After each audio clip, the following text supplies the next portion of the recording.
please. And your titles, please, Andy? gentlemen. Yep. Andrew Doehrel, Doehrel, President and CEO of the Ohio Chamber of Commerce. Thank you. You please, sir.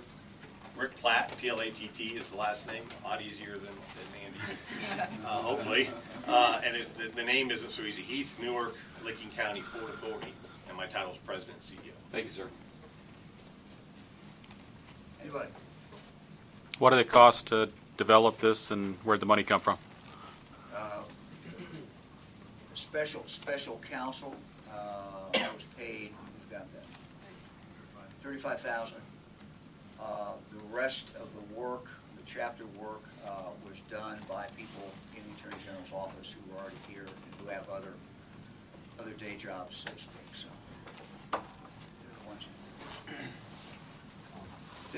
we anticipate that this, while it is in book form, and we certainly are making this available, we anticipate most people will simply download it, which will obviously keep the cost down. How many copies were printed?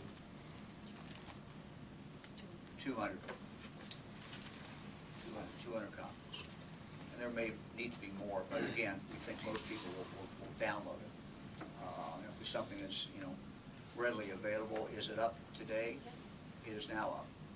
What's that web address, sir? Do you know offhand?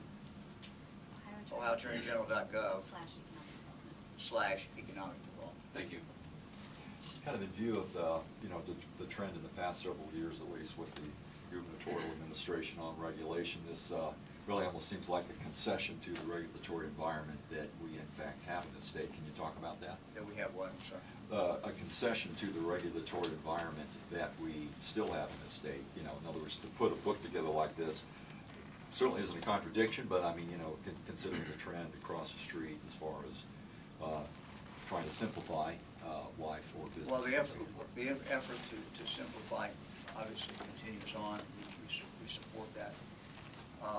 But this covers a lot of different things. Rick, you want to take that? Yeah, I mean, there's a lot of moving parts at the local level, and we're never going to eliminate all the regulations, all the policies. So to me, being proactive, knowing what those are so that you can navigate them is what this book will do for us in the local economic development. And I would think the other thing is that, government is not just there to put roadblocks sometimes, unfortunately, but because of Ohio statute, we have some very creative ways to work with economic development. I mean, for example, the Port Authority itself is a creature of laws that were passed in the state of Ohio.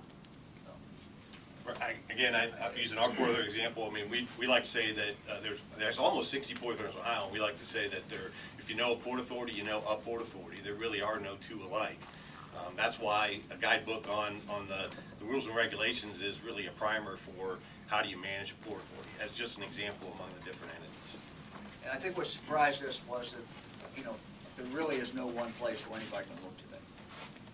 And, as Andy said, if someone comes into the state, they're hired into the state, do economic development. I'm not going to compare this to, say this is a Bible, but it's basically going to be a great resource, reference resource. And just quickly, from the ground up, this was the past year and a half this was put together. Really, 8 months.